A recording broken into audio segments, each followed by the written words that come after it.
Actuellement, c'est chaud pour la Côte d'Ivoire. Alassane Ouattara tremble à cause du président du Niger. Regardons la vidéo. Alors, camarades des peuples d'Afrique, peuples de Côte d'Ivoire, citoyens du monde, mes chers frères et sœurs, peuple du Liptako Grouma, frère, Romani, hier, vendredi 30 janvier 2026, DRA a fait convoquer l'ambassadeur du Niger en Côte d'Ivoire pour protester contre les propos du président Abdrahmane Chani. Dradi n'est pas d'accord. Pourquoi le président Abdrahmane Chani a dit ça? A dit que lui, il fait partie des sponsors, des déstabilisateurs. Dradi n'est pas d'accord. Lui n'est pas content. Chani ne doit pas dire ça. La Côte d'Ivoire est un pays de paix. Lui, il est là pour le dialogue. Lui, il est un homme pacifique. C'est Draghi qui a dit ça.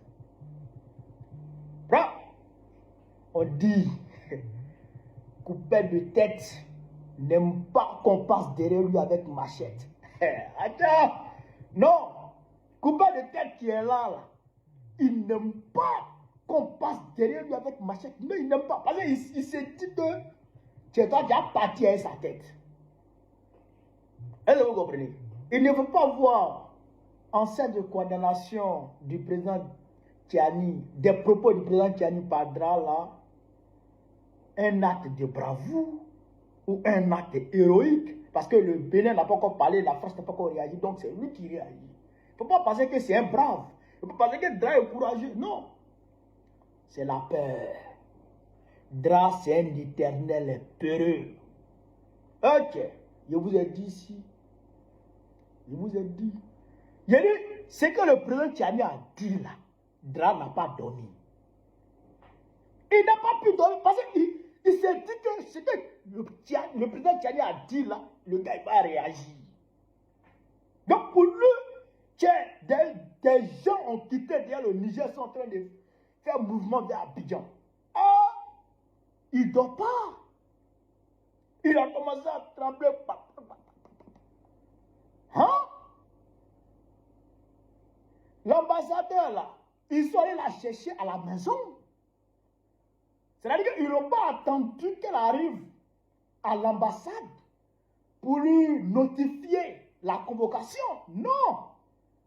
Ils sont allés la chercher chez la maison. Putain, Niale Kaba, Madame la ministre des Affaires étrangères de la Côte d'Ivoire, et son suiveur, Dosso Lelon, qui est chargé des Ivoiriens de l'extérieur, n'ont pas dormi.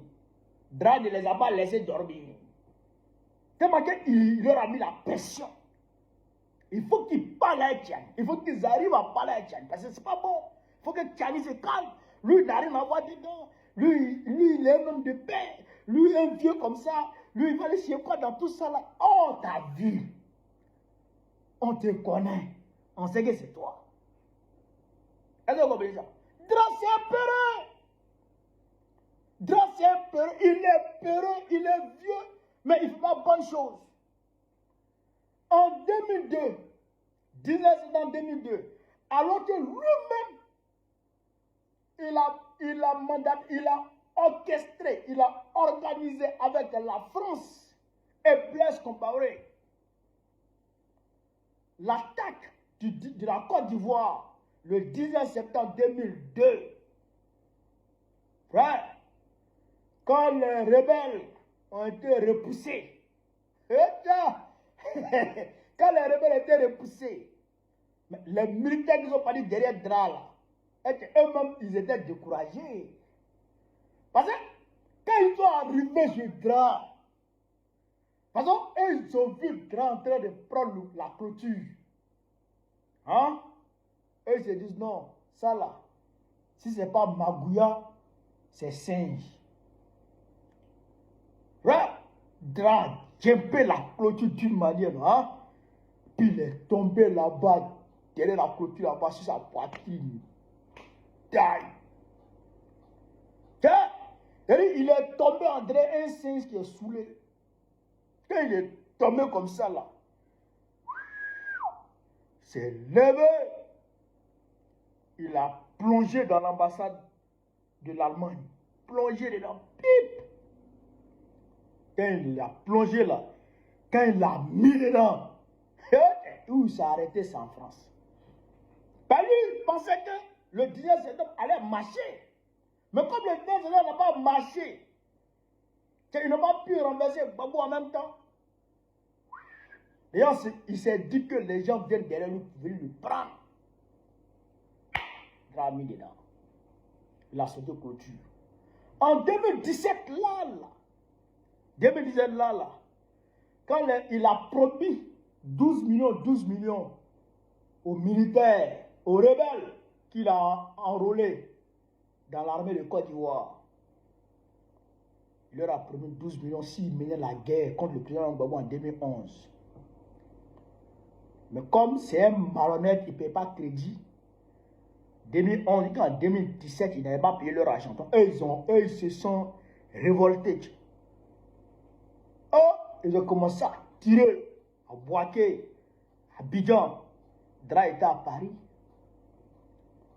Mais quand il a appris que ça tire à Abidjan, Dra a demandé à Soro Guillaume, mais qu'est-ce qui se passe? Soro Guillaume dit non, c'est les rebelles qui sont en train de tirer, les 8400 à qui tu as promis 12 millions là, 12 millions là, chacun là, c'est eux qui sont en train de tirer.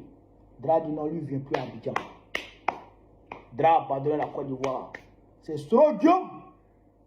C'est elle qui a négocié avec Dra pour dire, président, pardon, il faut venir, il gère la situation. Soro Guillaume a mandaté au Ouattao, les juristes là, pour aller à Boaké, pour aller parler avec les militaires, les calmer, apaiser la situation, tout calmer. Puis il a appelé le président, tu vois, tout est calme, il ne faut pas venir, il faut venir. Dra avait laissé la Côte d'Ivoire, il avait abandonné la Côte d'Ivoire. À cause des tirs là, Dra avait abandonné la Côte d'Ivoire. Dra, c'est un gros peureux. Même quand il venait de Paris, il a exigé que Soro Guillaume soit à l'aéroport pour l'accueillir. Et Soro Guillaume est parti à l'aéroport pour l'accueillir.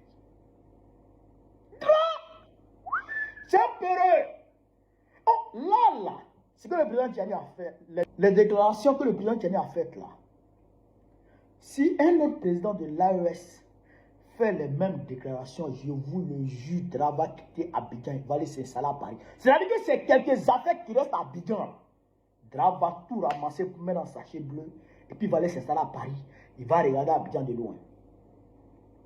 Est-ce que vous me suivez? Là, les déclarations du président Tchiani, là, si un autre président de l'AES répète les mêmes déclarations, Dra va abandonner Abidjan. Et puis il va aller s'installer à Paris. C'est moi qui vous parle. Je connais mon gars là. Je connais mon vieux là. Il ne fait pas bonne chose, mais il est peureux. C'est peureux, c'est pourquoi dès qu'il entend Jean-François Kouassi, tu le prends là, ça peut faire quoi? Tu arrêtes Jean-François Kouassi, ça peut faire quoi? Ziggy, tu l'arrêtes, ça peut faire quoi? Ziggy peut déstabiliser quelqu'un. Puis Jérémy Balé, elle est partie au Mali. Elle est revenue en Côte d'Ivoire, il a arrêté. Si ce n'est pas la peur là, c'est quoi? Si ce n'est pas la peur, c'est quoi?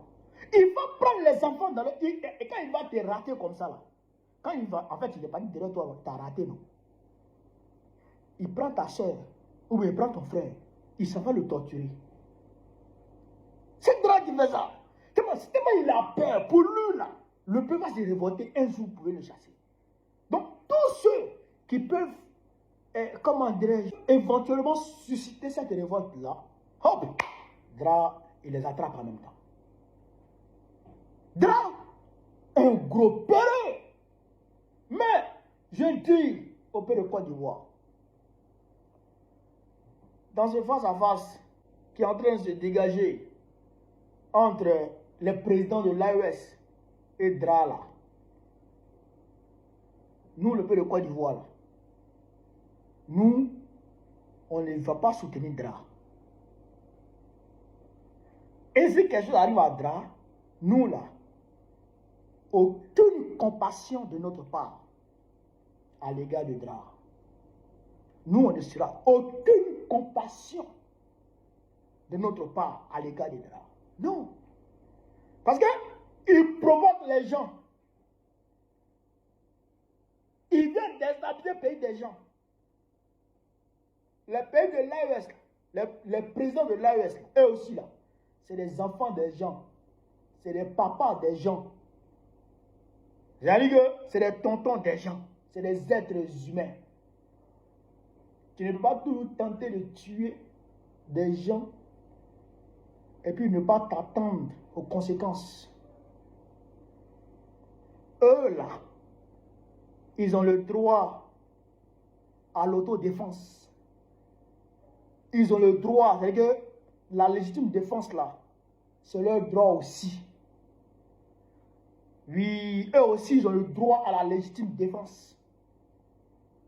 Voilà. Donc, s'ils se défendent là, c'est leur droit. C'est leur droit le plus absolu.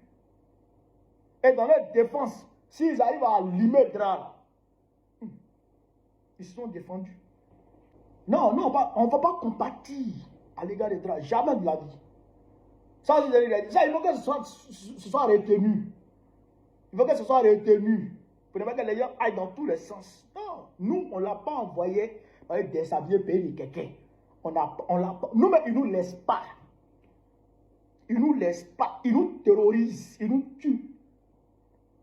Il est parti tuer les gens à Nao. Ils ont tiré sur femme enceinte à Nayo. Ils ont massacré les gens à Nayo. Ils ont tué les gens à Nyamayo. Ils ont tué les gens, comment on appelle ça, à Saïwa, à Dalwa, Vavois, à Bidjan, on n'en parle pas.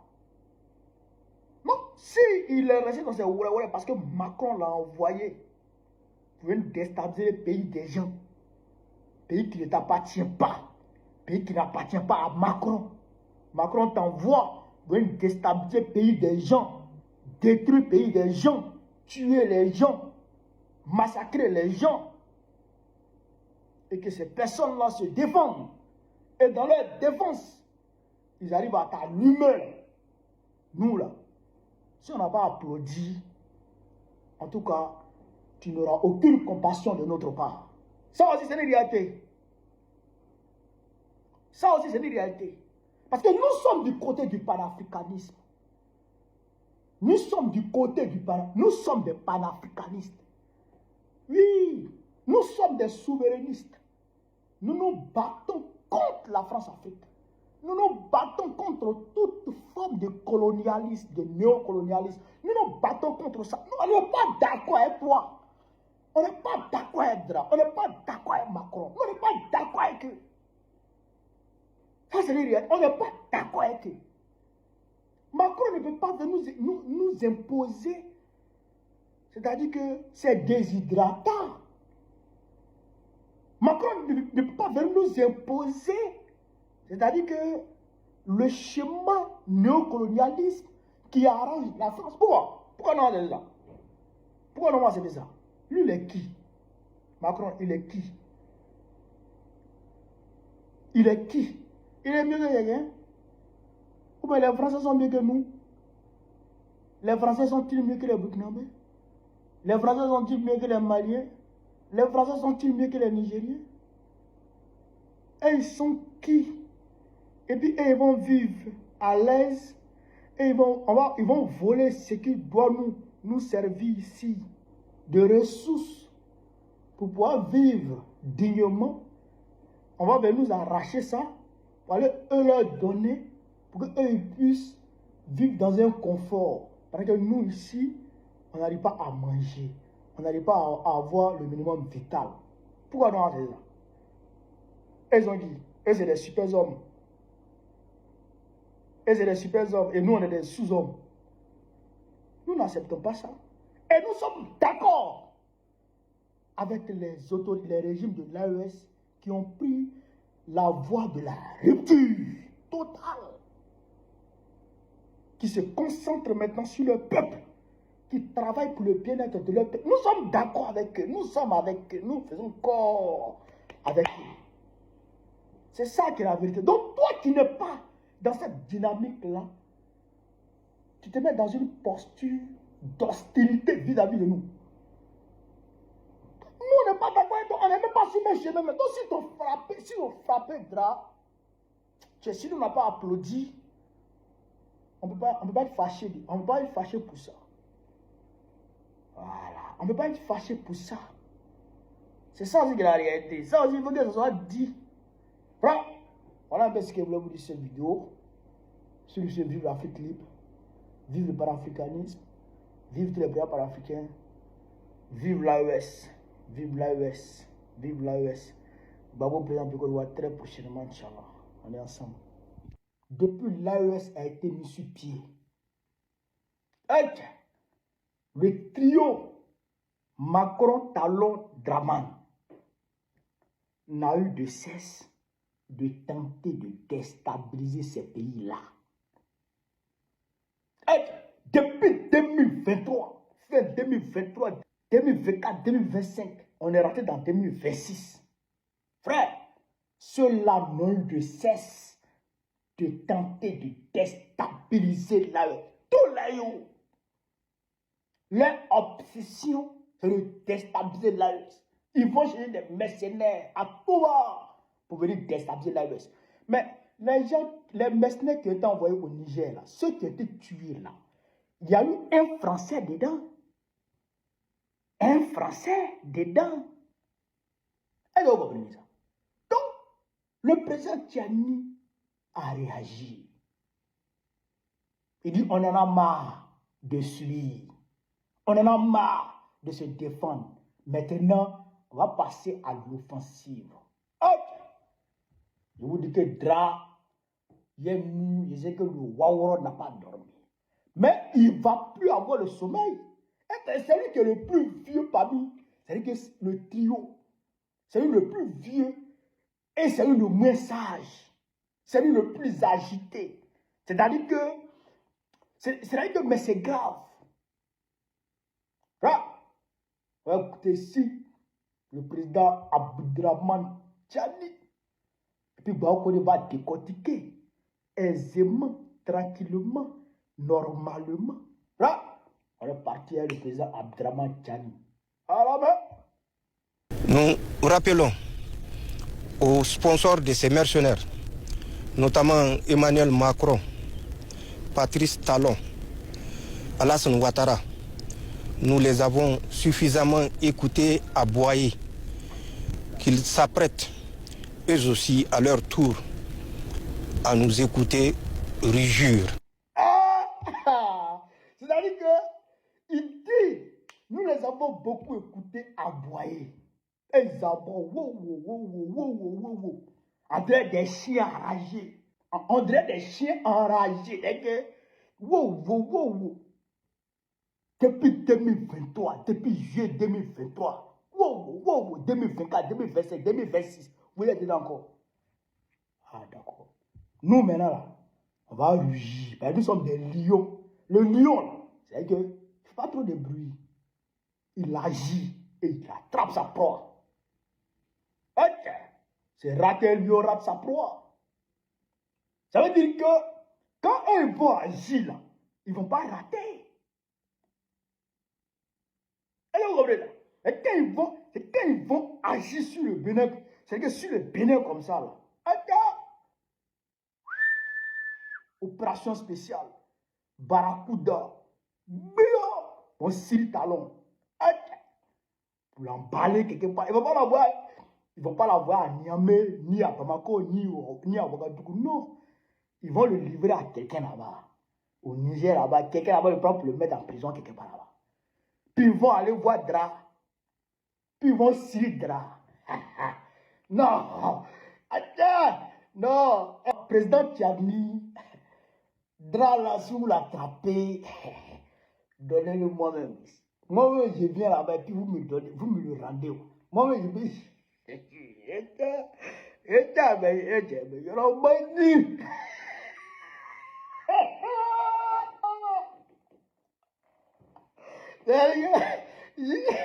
j'imagine la scène et puis il rit quoi. Imagine on attrape Dra et puis il dit bon, ouais ton gars, oui voilà Dra, voilà moi, Voilà lui, voilà moi. C'est-à-dire, on se regarde yeux dans les yeux, quoi. Atteja, Atetimia. Non, c'est-à-dire que, non, ça, on va dire ça hors caméra. Mais j'ai parlé de l'Afrique. Pour parler plus sérieusement, le président Tchani a raison. Moi, je lui donne raison à 100%. Moi, je donne raison à l'AES. Si l'AES venait à réagir par les mêmes méthodes, bon, l'AES ne peut pas mobiliser les terroristes, mais je pense que c'est des militaires. Ils auront leur stratégie à eux. Mais moi, je ne les blâmerai pas si ils réagissent et qu'ils prennent de façon chirurgicale Draman Ouattara et qu'ils prennent de façon chirurgicale Patrice Talon. Moi, je ne veux pas... Non. Moi, je ne veux pas les blâmer. Parce qu'ils ont alerté. Surtout le capitaine Ibrahim Traoré. Il a dit, il est temps que les autorités ivoiriennes changent leur fusil d'épaule. Il est temps que les autorités ivoiriennes changent d'approche. Il a dit tout ça. Il a tout dit. Les autorités maliennes ont beaucoup parlé, ont beaucoup alerté. En novembre dernier, ils ont pris les mercenaires pour attaquer le Mali dans la zone sud du Mali, zone frontalière Mali-Côte d'Ivoire. Ils ont attaqué cette zone-là pour tenter de progresser vers, vers Bamako afin de créer un blocus à ce niveau-là. Les gens ont parlé, ils ont alerté, et vous n'arrêtez pas. Pire, c'est-à-dire que vous évoluez de mal en pire. Même à l'heure où je vous parle là, ils sont en train de mettre en place d'autres plans machiavéliques contre ces pays-là, contre les pays de l'AES. Ils sont en train de mettre en place encore d'autres plans de déstabilisation. C'est-à-dire que de novembre à aujourd'hui, ils ont tenté de déstabiliser le Mali. C'est-à-dire à travers leur tentative de blocus de Bamako, là, ils ont tenté ça. Les gens sont venus de la Côte d'Ivoire. Après, ils sont allés au Niger.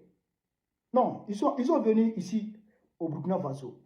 2 à 3 tentatives de novembre à aujourd'hui. Novembre, décembre, janvier. En 3 mois, 2 à 3 tentatives de déstabilisation qui ont été, on va dire, rendues publiques. Sinon, ce qui se fait en bas, qui se déjoue en bas là, dont on ne parle pas là, c'est trop. Récemment, ils ont fait incursion sur le territoire burkinabé. Des Ivoiriens, des militaires ivoiriens. On fait incursion sur le territoire burkinabé. Plusieurs fois, ils font incursion. On leur parle, mais ils n'entendent pas. Mais à un moment donné, les gens en ont marre. Les gens en ont marre. Ils ne vont pas toujours rester en train de subir. Ils ont saisi l'ONU. Ils ont saisi l'ONU. Ils ont saisi les instances internationales. Malgré tout ça, ils n'arrêtent pas. Ah tiens, que voulez-vous qu'ils fassent? Que voulez-vous qu'ils fassent? En tout cas, moi, je leur donne raison. Moi, je leur donne raison de riposter, de se défendre. De se défendre. Moi, je leur donne raison. Hein. Moi, je ne les blâmerai pas pour ça. Moi, je leur donne raison.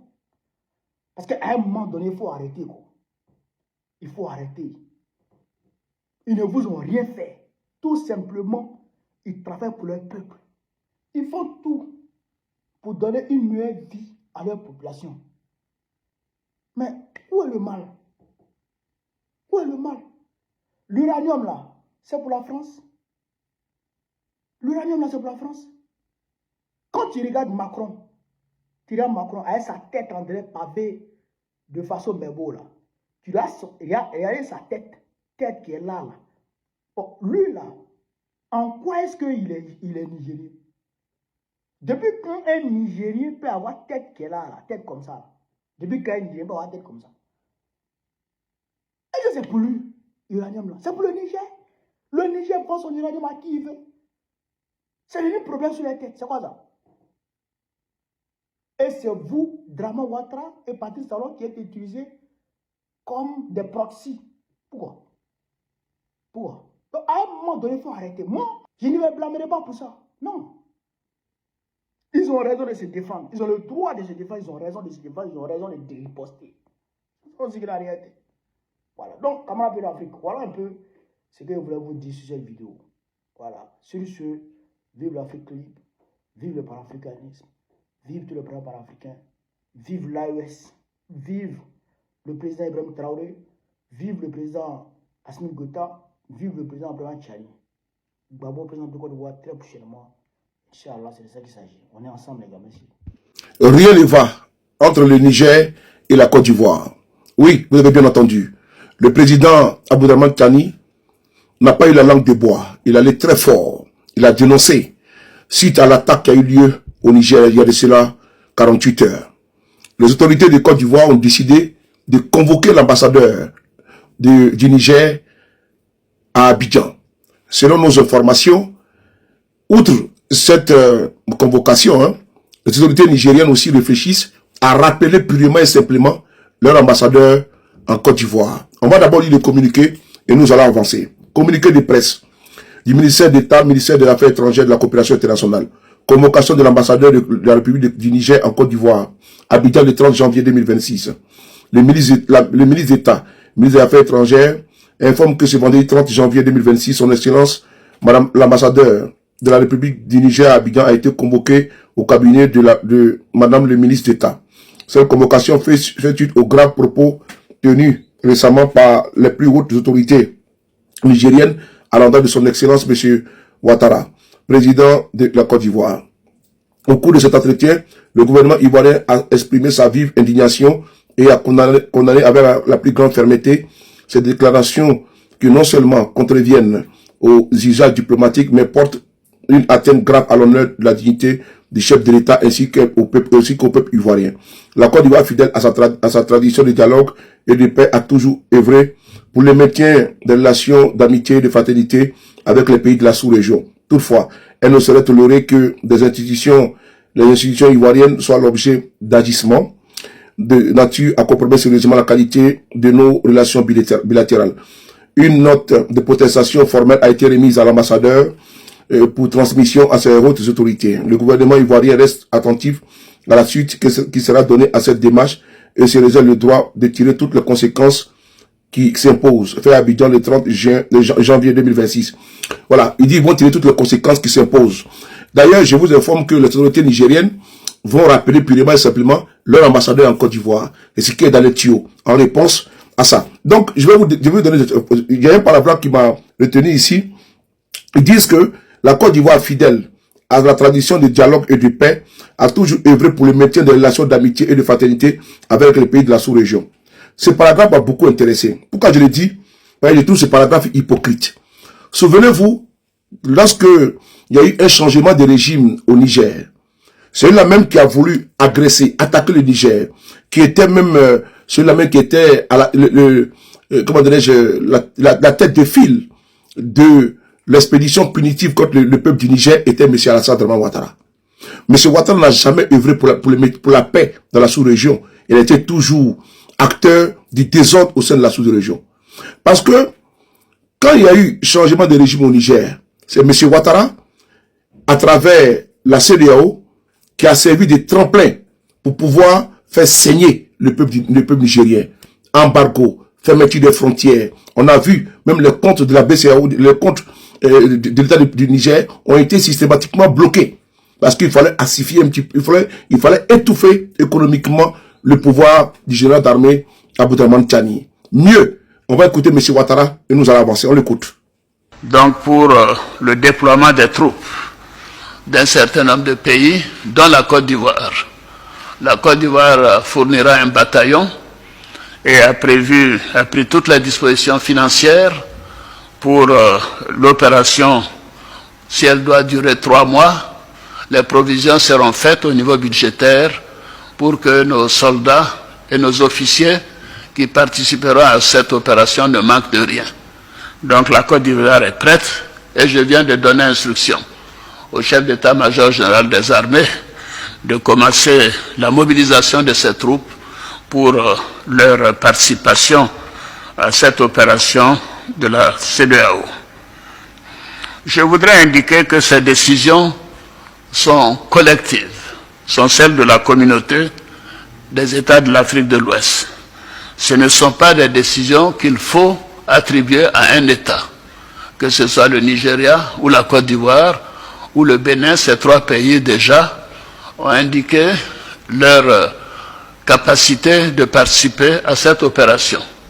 D'autres pays le feront bientôt. Donc la conférence des chefs d'État tient à le faire savoir que c'est une opération de la CEDEAO.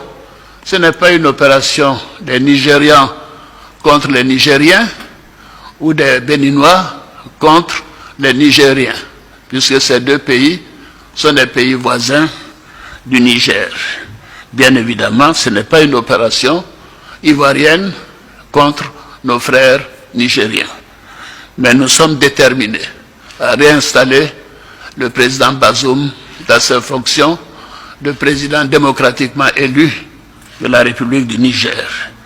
C'est dit. M. Ouattara a dit ici qu'ils sont déterminés à réinstaller le président Bazoum. Ces propos ont fait tache d'huile. Parce que s'il avait eu la possibilité, il serait intervenu. Nul n'était l'intervention du Burkina et du Niger. M. Ouattara allait envoyer des forces afin de pouvoir réinstaller Bazoum au plus du sang des Nigériens. Parce qu'ils n'allaient pas venir comme ça l'installer.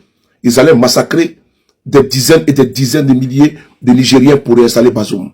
Mieux, M. Ouattara s'est toujours ingéré dans les affaires internes des pays de l'AES. Et ce qui pose problème. Écoutez ici cette conversation entre M. Ouattara et l'ancien Premier ministre du Mali, Boubou Cissé. On écoute ensemble. Allô? Oui, bonjour, monsieur le président. Frère, bonjour, comment ça va? Ça va, merci, vous-même. Oui, ça va bien, ça va bien. C'est où, là? Je suis arrivé hier sur Abidjan. Ah, d'accord, on m'a fait le message, mais je ne savais pas si tu étais à Niamey ou à Abidjan. Si, je suis arrivé hier. Ah, ben, je suis content, je suis content. C'est quelques jours ici. D'accord, en attendant qu'on se voit, je voulais que tu me briefes un peu. Oui, oui. Je vois le président de la commission aujourd'hui avant qu'il n'aille au Burkina. D'accord. Voilà, comment les choses se passent au Mali? Bon, malgré tout ce qu'ils veulent faire croire, oui. La situation reste très difficile pour eux. Vraiment, ça va être extrêmement difficile de tenir encore 3 à 4 semaines financièrement. Donc la pression, elle est vraiment là, elle est réelle, elle monte. Économiquement, les prix ont flambé, y inclut les denrées alimentaires. C'est difficile aujourd'hui de se procurer du riz à un prix normal, du sucre. Tout ce qui est ciment aussi a été affecté. Mais même la main-d'œuvre commence à se plaindre un peu parce que les gens ne travaillent pas beaucoup. Donc, je pense qu'ils ont beaucoup de pression. Mais bon, ils essayent de gérer ça. Faire croire qu'il n'y a pas de problème. Voilà, c'est le contraire. Mais c'est vraiment, on voit qu'ils n'ont pas d'économistes parmi eux, quoi. Comment c'est ça. Qu'ils vont un pays qui a 30 à 40% de son budget financé par l'extérieur? Ils pourront payer les salaires 1 ou 2 mois, mais c'est tout. Après, ils pourront même plus payer les salaires. C'est vrai, en février, 1000 milliards d'emprunts régionaux. Absolument. Donc en 2021, mais ils n'auront pas ça. Comment ils vont faire? Ils n'ont plus accès à ça. Oui, absolument. Le ministre des Finances a fait sortir une lettre il y a une dizaine de jours où il menaçait carrément les banques commerciales, quoi. À souscrire. Et puis il a insisté pour qu'ils souscrivent physiquement. Voilà, donc ils mettent un peu de pression sur les banques où l'actionnariat malien est le plus important, quoi. Sur la BMS. La Banque de solidarité et puis la Banque de développement. Voilà. Bon, c'est terrible. C'est la seule, je pense que maintenant, Choguel a pu trouver un moyen de faire adhérer une bonne partie de la population à un combat que lui seul est en train de mener, quoi. Maintenant, c'est le combat contre la France, c'est le combat contre l'Occident. Donc, il y a un certain nombre de gens qui sont derrière eux pour ça. Mais ils commencent aujourd'hui à réaliser que économiquement, financièrement, ça ne va pas comme que ça allait. Mais ils sont idiots. La Russie est la 11e puissance économique. Ils sont idiots. Permettez-moi l'expression de M. Ouattara. Des propos orduriers. Voici la conversation entre M. Ouattara et l'ancien premier ministre Boubou Cissé. L'ancien premier ministre de IBK, paix à son âme. En train de comploter contre le pouvoir du général d'armée Assimi Goïta. La leçon que l'on doit tirer. Il faut que le régime Ouattara, parce qu'il ne faut pas confondre le peuple ivoirien et le régime Ouattara. Il faut que le régime Ouattara arrête de s'ingérer dans les affaires internes de l'AES.